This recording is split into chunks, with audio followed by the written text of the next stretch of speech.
involve the community in being aware of how best we can fight road accidents in Uganda, what they need to know to prevent them, rather than most of the times where we see post-mortem. What caused?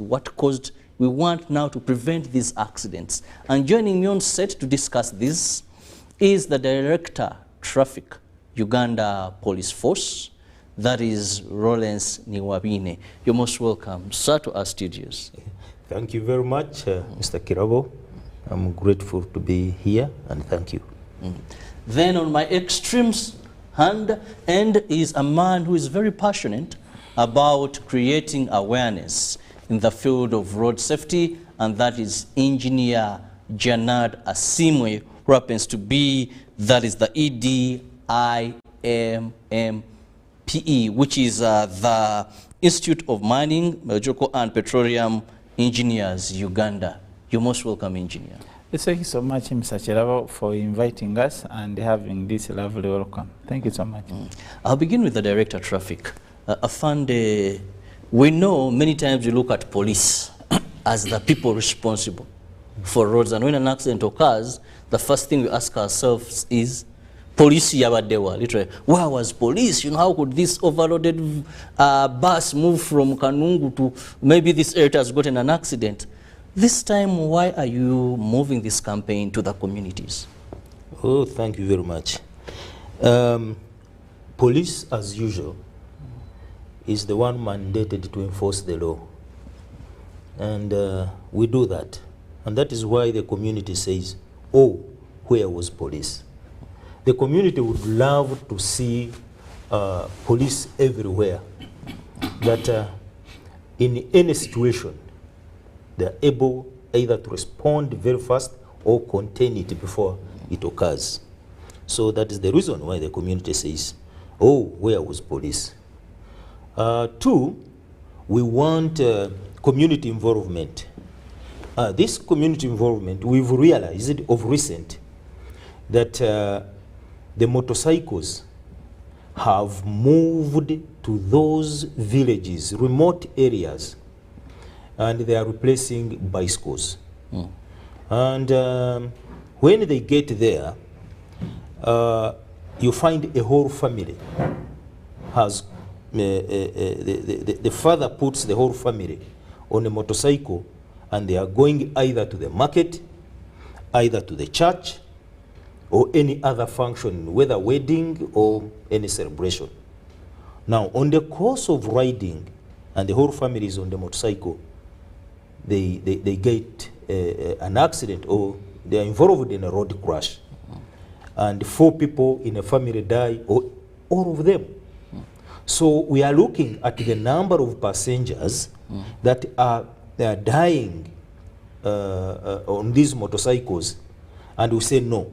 We have to take the campaign to the community, to the grassroots.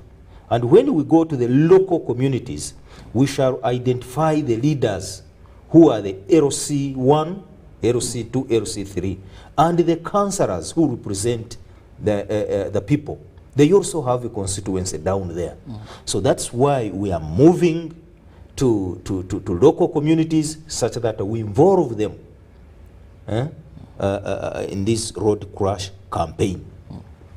Engineer Janad, you're into petroleum, engineering. What brings you in traffic? Why is the connectivity?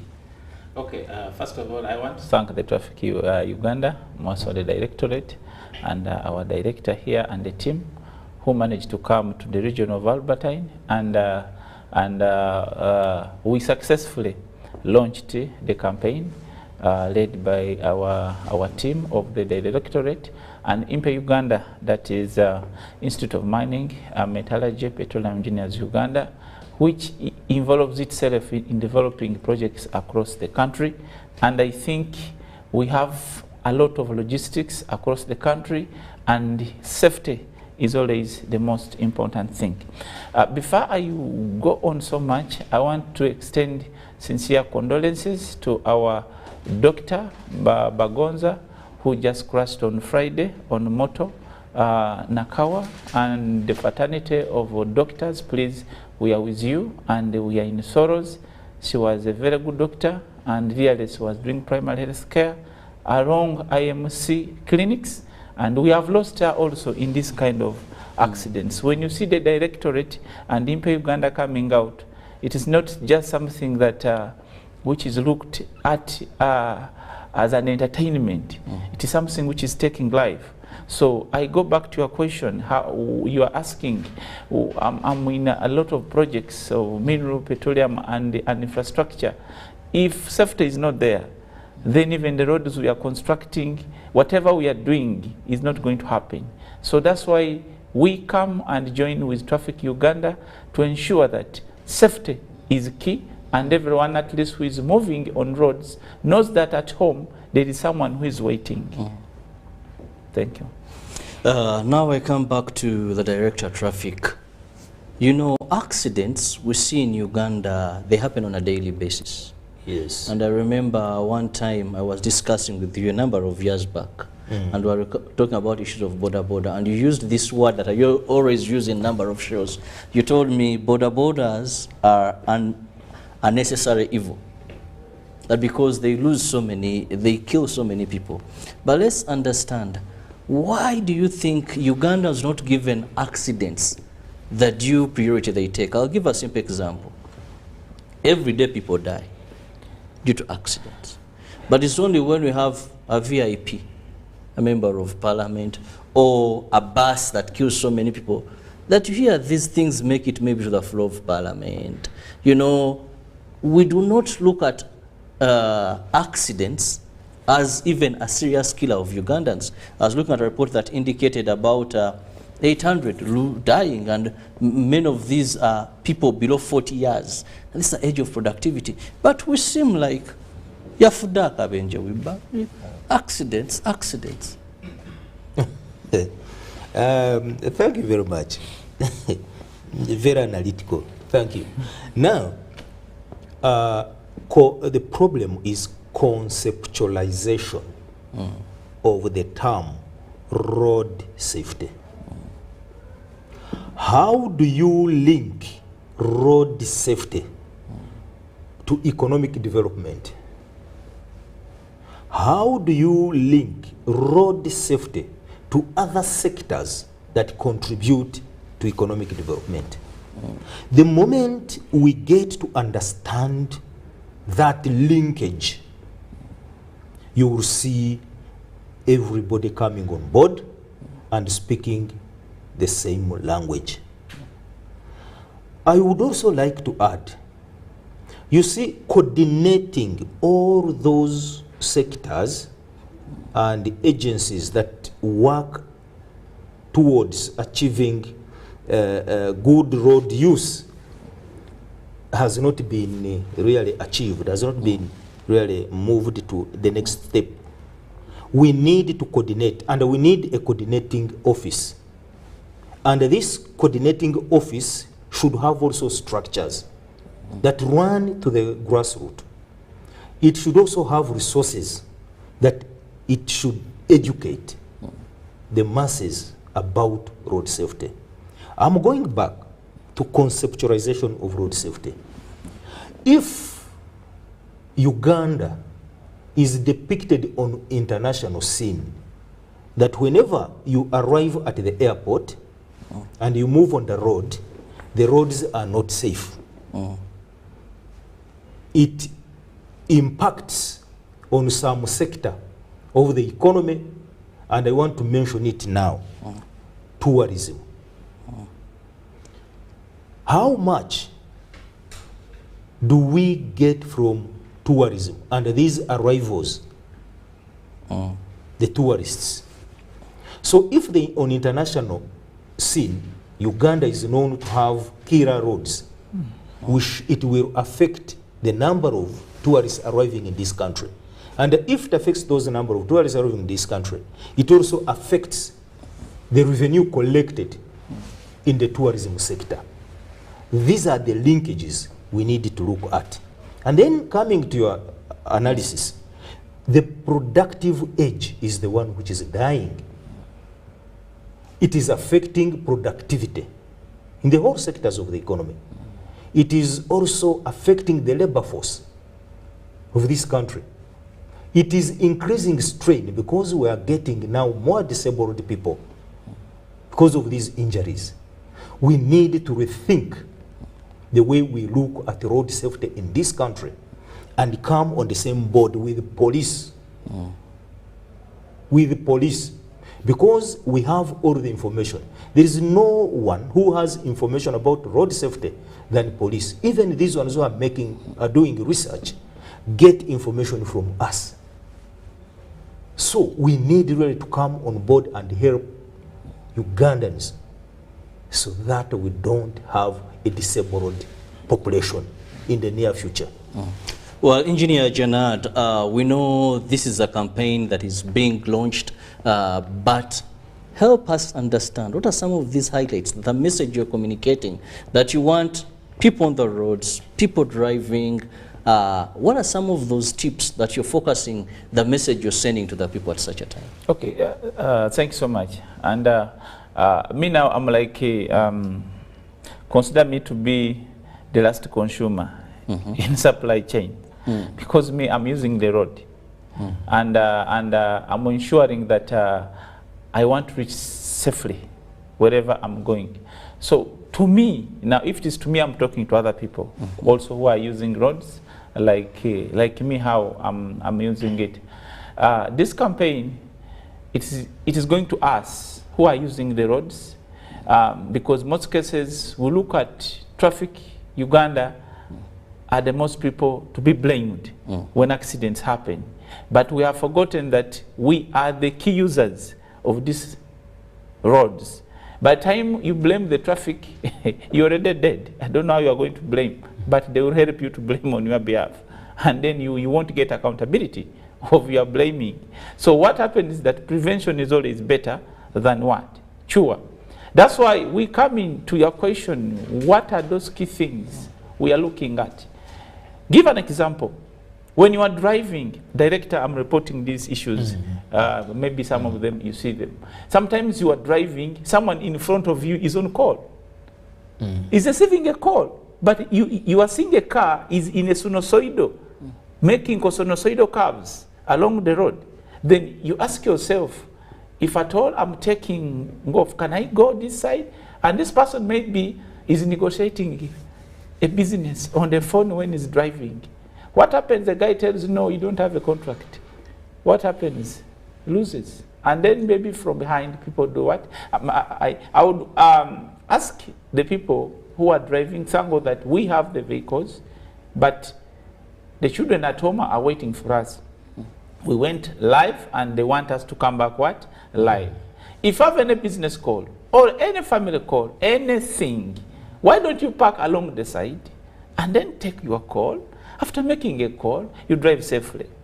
Sometimes me, I don't have my driver. Maybe he's doing other works I've assigned.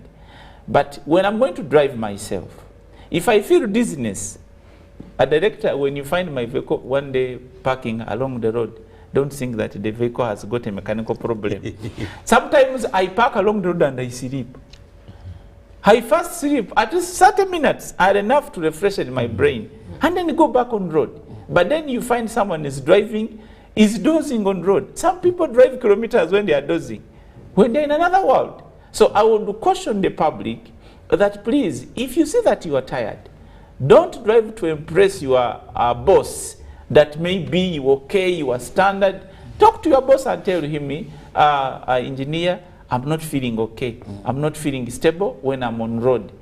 Can I take some rest, just 10 minutes or 20, and then maybe my brain refreshes? What about moving with your documentations of your car? Because you are going to meet people, you are going to meet the traffic officials, they ask you questions. Because you don't have the documentation of your car, once you see traffic, you race, you want to bypass very fast. And maybe by accident, there is a stopover. And then you end up causing an accident. Drinking. I thought, okay, me, I'm not in that field, but drinking is not bad. I wouldn't say that it's bad. But do you know when you're supposed to drink? Why don't you have a timetable that right now I'm going to drive myself. Then if I'm driving, even though you are in the party with people, like sometimes I have guests at home, I may bring bottles of wine, I put there. But if you are my driver and I see you taking it and are going to drive me, I'll keep quiet. And when driving reaches, I'll tell you, you can sleep. Okay? Because you are drunk. You can't drive me when one of your senses is disturbed by a content of what? Of alcoholic. Then means that these accidents which are coming on, they are coming on with many factors. And to someone who is gentle, who is a driver, if you have misunderstandings at home, I'm aware now from the traffic, I'm on us.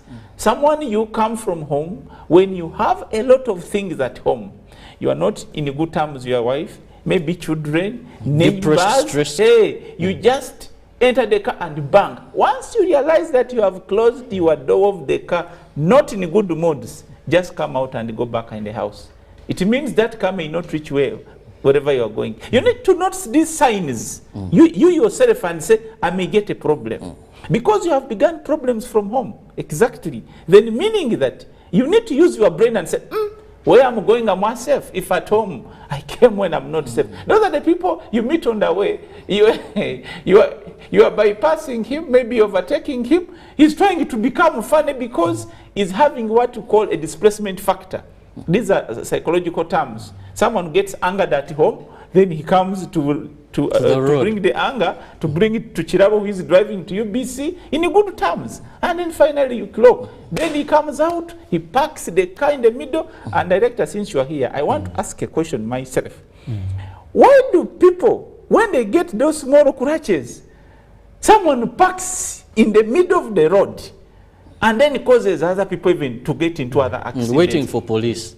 He's waiting for the police. He's going to explain that because I have seen I have seen those circumstances. Someone just get a crack with the neighbor, comes out, the car parks there, and then crowd, the people begin knocking borders. So I think also he need to clarify it to the public, because some of us, we are impatient, maybe we are behind, we don't know the law.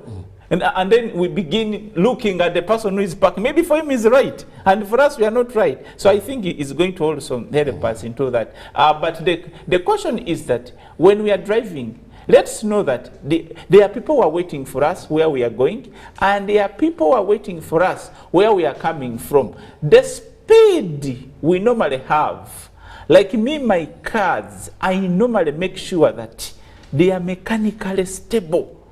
You know, vehicles, they are any other things.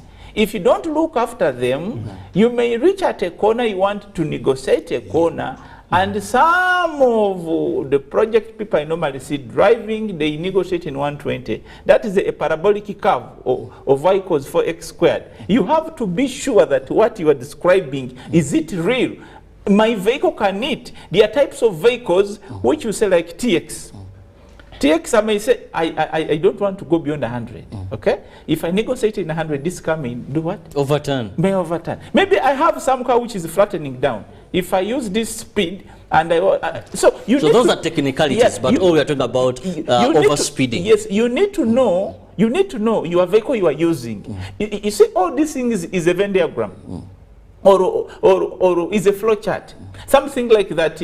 You see that, how is this one coming to this? Before an accident, I was happy when I was with the director in Hoima yesterday, but he was telling me how they calculated the mathematics which led to the other accident which happened in Fort Potro? Yeah, Fort Potro. You are really seeing practical things. And I think now, me coming from the other line now of legislation and leadership, I would call, I think, the government of Uganda to try to equip more the Directorate of Traffic or the Traffic Uganda with a lot of science learnings and capacity building, because someone is going to give a report, basically technical. Why did that accident happen? Why did this one happen? I think there are many points I can give on that, but we need to ensure that whatever we are doing, police comes last. Okay. Don't blame police. Now, where is the police? Now, it is you. Ask yourself, You're the cause of the where accident. is Asimwe? Where is his mechanic? Why is the vehicle causing all this? Why am I driving this? Then the police will come and say, oh, sorry, this one, you should have a third party. You know, police things are not so many. For them, they are there to bring us together. But we are the cause. This brings me back to the Director of Traffic Uganda Police Force, Fande Niwabine. How are you planning to roll out this campaign? I was watching a few clips that happened in Western Uganda. I know my producer or director will be showing some of them, how you are in the public and trying to do that sensitization. But now it's time for Central Region. How are you going to move to the public? How are you going, which methods are you going to use to ensure that much as you want it out of police to the communities, you know, of late, everyone seems busy. Sometimes it is only politics that where you can easily attract people to come. But telling them now there's a sensitization on traffic, there is this and less drivers, many may not appear. Oh, thank you very much. We have launched, and we launched in the Albertine region. And we were happy and grateful to have Honorable Engineer Asimwe, who took it upon himself to mobilize the local councils. And we want to reach out to local councils and find them in session. So when they are debating their issues and we approach them and they give us a slot, we shall talk to all the councillors. And this is at the district level, the district councillors, the mayor, where we go to cities, LC3, we would like to find them in a session. And then the local police now can approach the LCs, the local council 1 or 2. Now we shall have that liaison officer of traffic to reach the LC 1. So we have that structure already in the traffic police. We are going to have training materials. And like when we were launching, we had the charts, we had the traffic charts showing signals, how to use the road. We also have the highway code, we have some, you know, and that information is also put in local languages. Okay. Now, we would like not to move as traffic alone. You can see now we need support such that we can have the materials enough, the translations, so that we reach the local level. We are also really looking at partnerships and would like those collaborations to be emphasized.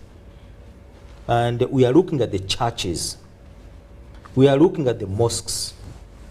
We are looking at these pastors, such that on Sunday, get a slot, because you have the material, you've read, tell the congregation that people are dying on our roads. The roads now, good roads have reached all those villages and corners. Actually, the better the road, the more accidents. Because the better the road, we overspeed. Actually, it is not like that.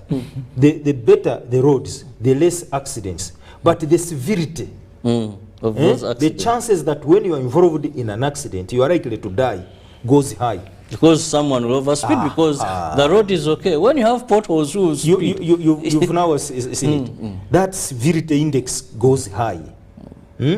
The chances that you are on that road and you are involved in an accident, you die. So now, that is where you hear people, oh, these roads have come, good government has put them in place, but they are killing people. But the number of accidents, when you make a good road, do not increase, and we have it. So we want to reach everybody, and we are now set to reach. In Albertine, we moved there, we got the support, we met the council in session, and we talked to them, and we talked to the religious leaders, we talked to transporters, and now the message is moving, and the regional traffic officer there, with his structures, should reach the grassroots. I would like to comment on the engineering part. I would like to inform the public that traffic is science. Yeah. Sure. Traffic is science. And the public seems to be taken away that the traffic work is to wave these vehicles in traffic jam. Traffic management is not a function of the traffic police. It is a function of local authorities. They should have traffic wardens to wave these vehicles and let police go to its role, enforcement and crash investigation. Okay. So when I see cases here having wardens, yes, they should train them. They should call us. We train them, monitor how they perform, and when they are up to standard, they can be on the road and control this jam. And we can go and do what we are mandated to do. We are overstretched, and that is why we have fixed checkpoints. You find our officers are on fixed points. Some accidents occur because the public knows where to find traffic officers. definitely, if it's overloading, Yes. get out from here, Mutambule, Mukatono, get back in the car, we continue. If it is drinking, don't pass there, Batadewe Chido, don't pass there, Waliwe Chido. So, pass here, pass there yourself. We know. But if you don't have a driving permit, you know where. And what the engineer was emphasizing, you see, before a crash occurs, there are a series of events that lead to that crash. A series of events that lead to the crash. Now, a crash will occur when the police is not there. You come and reconstruct the scene. We don't need these small scratches on vehicles that you must block traffic. These days, it's not in the past. These days, we have our mobile phones. Take a picture off the road, park off the road, let the road remain motorable, call the traffic police will come and say how they will study and see the accident happened like this. They will know who was behind, who was in front, they will know who was at the fault, who did not keep distance, they will discover all these things. Because usually You don't need you to stop remain and wait there. for the traffic to come Yes. and access the damage. Even when someone has died and the police immediately responds, it first clears the road. Because if you remain in the road, you are likely to cause a secondary accident. But I want to emphasize this. These road crashes are predictable in the first place. Predictable. You can predict that this area may So that is kill some a of the person. road safety campaign that Yes. was the Yes. Albert and unusual. Good, yes. And also can be preventable. We can prevent these accidents when we come together, when we speak the same road safety message, and when we get converted that really there is a problem in this country of road safety. I am now one of the few officers who do road crash reconstruction. And that is why he referred to this accident in Fort Potro. We went there and reconstructed the scene. And we used scientific knowledge to arrive at the speed at which that bus was driving. And we correlated to what the CCTV cameras captured that bus at a distance of 3 kilometers, about 3 kilometers to the scene, to the accident scene. That is the link. Yes, link bus. And when we correlated the two, we really discovered, and you heard the minister authoritatively said this person was driving excess of the prescribed speed. So this is science we use, and traffic, I still emphasize, is science. We need more officers who have studied physics, mathematics. Hey, Mukulu. Yes. Now we need scientists in traffic department. Actually, they should form the 90% Director of traffic, officers. Uganda Police Force. Announces. This is hard. Viewers, I'm happy the Director Traffic Uganda Police Force saying he needs 90% of the traffic officers, scientists. Yes. to deal with accident investigations. To deal with accident investigations. Yes. Well, still looking at the campaign that has been launched on road safety awareness. Now we are heading for Central Region. That is some of the workshops and conferences that happened in the Albertine region. But still, even with the excitement of oil and gas, Engineer Asimu, I've heard that this has also had an influence on traffic in the Albertine region. Is this true? Yeah, it is true. Actually, why I encouraged the director to begin with Albertine, because the program was going to the eastern first, that is Mbale, of which Mbale still, you people of Mbale, the director is coming anytime, because the mission is to ensure that all Ugandans are safe, not only the 39 district in the Albertine region.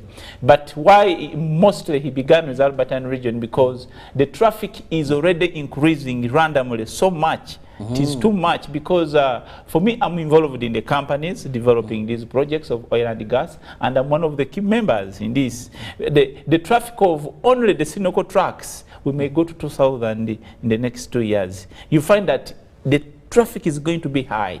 And those of people who are living in Hoima, you have seen the street parking, but we are trying to speak with the stakeholders and the management of SWIFT for companies to ensure that they have a central place where they can be parking these heavy vehicles wherever their drivers want to sleep in the town. Because remember, a heavy vehicle of 20 cubic meters capacity, that is 30 tonnages of carrier, you find it is very big to park it on the street, and others are very big vehicles. Then our people are used to small parkings. We haven't developed. They are new cities, but they haven't developed to the standard that we can have those reserve parkings. So we are going to work with the directorate, work with the city. That's why the directorate has come out and said, no, we need to talk to the councils. We need to talk to these leaders, because they are the people who talk with these people every day. And I want to assure you that this oil and gas is going to increase 20 times and more the traffic in the region, because everyone is pointing that side. Imagine one company has 1,000 workers. Among 1,000 workers, a minimum of 100 will have vehicles. Then all of them are going towards that side. So even other stakeholders, ministries, wherever, who are developing this oil and gas, you'll find that this campaign has come in a real time where we need. I want to first thank the government of Uganda for improving the infrastructure, where most roads now, critical oil roads, are being tarmacked. But people are dying, I'm telling you. These people, they didn't know that zebra crossing, you have also to see behind. For them, when you tell them that the zebra crossing, for them they think once that yellow zebra is, they just need to cross. And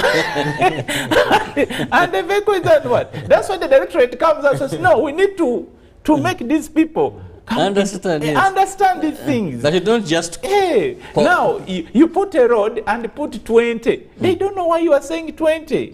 UNO has done its part with the government, have done roads, but we need more campaigns so that these people can know. When they say there is a zigzag line like this, it means there is a sharp corner and another sharp one and another one. So when you are driving, please try to go somehow slow. That's why many people have, many vehicles have turned on that rift part when you are going to Bulisa, because there are a lot of curves. Those of you who have moved to Kisoro, you have seen those curves on the road. So if someone is not educated on that sign, it's going to come with a vehicle thinking it's on Entebbe Express.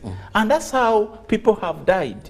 I witnessed one vehicle which was coming behind me. We are moving for a project, a very good vehicle, V8, TX, a very good one. But because the driver didn't know that wherever I'm going, I need to respect the signs, the vehicle overturned and it made a ball. So people were rushed into hospitals, but God was on them. They didn't perish because the vehicle was okay. Well, the electoral traffic, when we talk about this campaign that was launched, and now we're in the central bit of it, starting today, where you're going to be meeting and all this, help us understand what has been the public response. Albertine, I've seen a number of attendance, but to what extent do people feel that they should be aware of issues to do with the traffic? Because for me, I see many people just want to know, what should I do not to be arrested by police? Some have now even developed a habit, take a mukasente musau. As you're leaving home, have something for the traffic officers. He who gives and he who takes are both wrong people, I must accept. Then many today, with the coming of automated cars, few people now go to driving schools, but they get driving licenses. That I know you know. That you can find someone, he has never done any test. Even if you examine him, put in double indicators, do this, all that, they don't know. But they have a road license and they are good to go on the road. So how are Ugandans interested in knowing? Don't you think maybe this is a campaign that really may not attract so much? If it was maybe health, COVID, HIV, all that, but traffic issues, road safety issues, I highly doubt. No. We are going to achieve results. One, we have gone on the drawing board and we have analyzed the previous road safety campaigns.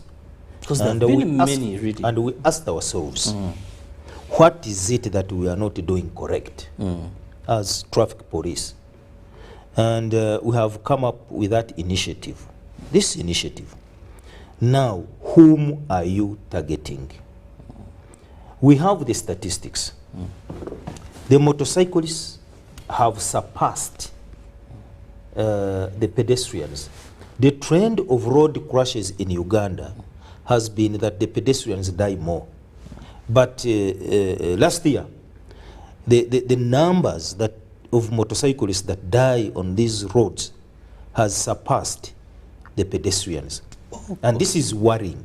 Therefore, our Yet more motorcycles are coming in. And more motorcycles are coming in. These Bajaj boxers for border borders. By the way, if I was to make a sweeping statement on this national TV about this Bajaj, I would say, can we do away with Bajaj and get the scooter? Do you know the scooter? You know the scooters? You've seen them. The one that I think sometimes the Indian community use them. Yes. Their speed is regulated, isn't it? Yes. And its engine capacity is not like this Bajaj, which should be left to Kabale, Bondibujo, Kanungu, in those villages of mine. That is where this Bajaj should be used to climb those hills and mountains. But in Uganda, why don't we now introduce the scooters if we cannot control the Bajaj? And we shall reduce the accidents once the scooters come. I want you to start thinking in that direction. They are more delicate, you know, once it lands down, Exactly. the plastic is gone and all that. And the speed is not like Yes. this one of Bajaj. So, going back to our messages, 2, who do you work with to send the message to the local person? 3, we are also proposing, what message are you giving them? We also give them options, give them proposals. We are also saying, if the LC1 knows that in his area 5 people have bought motorcycles, he can call them and then liaise with either police or himself. When he has this information of road safety, he can have 3 days or a week and give them basic training before, which introduces you on the road. You may do that basic training, not necessarily to acquire a driving permit, but to introduce you to ride on the road. And I would propose that this basic training be taken up by all local authorities. And before a motorcycle is taken onto the road, then they have done that basic training. They know how to maybe use the road, how the speed at which to move, the way to maintain their motorcycle, and we move in that direction. The messages, who to take these messages, who to partner with, is very important in this campaign. But Mr. Kirago, you know the problem of motorcycles in this country. The problem of motorcycles in this country is big. How do they come into this country? If the law says a motorcycle is a motor vehicle, now When you want to buy a vehicle, you know which bond to go and, yes. Isn't it?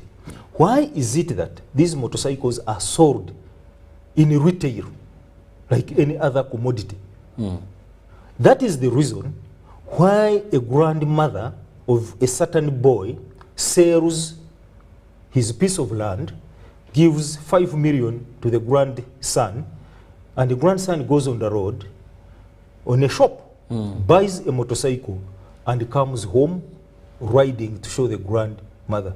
And he may not even reach there to show the grandmother that I've bought a motorcycle.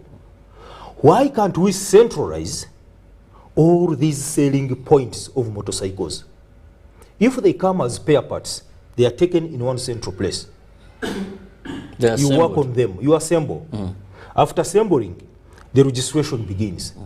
Now, I would suggest by the time someone gets out with a motorcycle, he has a driving permit, the motorcycle is insured because it is going on the road. He has all the requirements. Which stage does he belong to? Isn't it? Now, when that procedure is done, it becomes easier for enforcement to enforce the traffic regulations on these characters. Well, in the interest of time, I'll go to Engineer. What are your final remarks to, that is, other companies? Because, you know, this police may not handle itself and other stakeholders in this country. Your final remarks in that direction. Okay, yeah, first of all, I want to congratulate the Albertine region for having really made us go through all this and welcoming our director and welcoming Impe Uganda and the whole team. They worked tirelessly to ensure that this campaign begins. Though I'm calling upon all the stakeholders, beginning from the government, strata companies, and even non-governmental organizations, civil societies, we are going to come to you and say, we are not alone into this thing. We are all moving, we are all mobile, we are driving on roads. Oil companies, whoever got a contract in the oil company, you are going to be part of this because all of them have vehicles on road. And even they have contributed in which way? They are compensating these villagers people, the local people, minus enough financial education. Someone who gets 100 million, he goes and buys 16 bajajes and then he gives every child. Tomorrow they on the road, they already borders. By what? By compensation. So we are going to call all the companies to come on board and work with us and ensure that safety is paramount. And I want to end also by thanking the director and the team, the legal, the PR owner, Pima, the legal, Pamela, all who came and escorted our director, and all traffic regional officers from the Albertine region were available. And really they witnessed this and they are going to put things into practical and ensure that safety on road has been improved to avoid the rates of accidents which are now increasing daily. The director, if he had enough time, he has enough presentation, but because of so time, he has just cut small things. Some of the, but there is an increase now in accidents, which the traffic says, no, I think we need to change the mechanism on the way we are doing these things, not on road. Let us reach on the ground and ensure everyone is part of this. Otherwise, thank you so much for coming us to Albertine region and also allowing this Impe Uganda and the Directorate of Traffic Uganda to initiate. Others are going to join, and we are going also to be working with them to ensure that safety is really paramount in our Ugandan road network. Well, thank you, Engineer Janad. Your final remarks, Director. Oh, my final remarks, first of all, to thank you. You are the first media house to get me on television, and I want you to take the banner ahead. Two, I want to thank Impe Uganda, and more specifically Engineer Asimwe Honorable for grasping the road concept very fast, and immediately we talked together, and we are talking about other issues, but when I talked about road safety, quickly he grasped it and said, no, let's move together.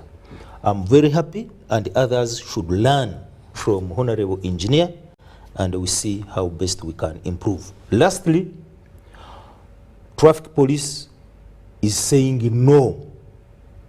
This road crash trend can be reversed and save lives in Uganda. Road crashes are predictable and preventable.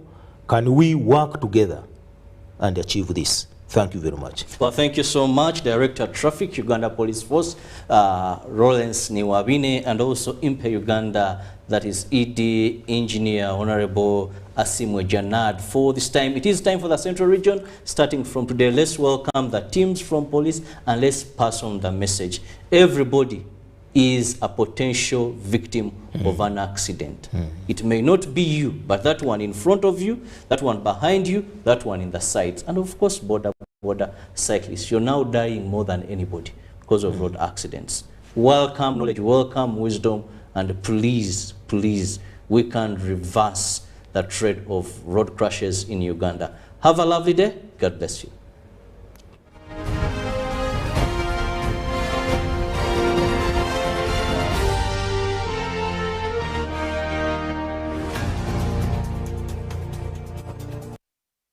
Welcome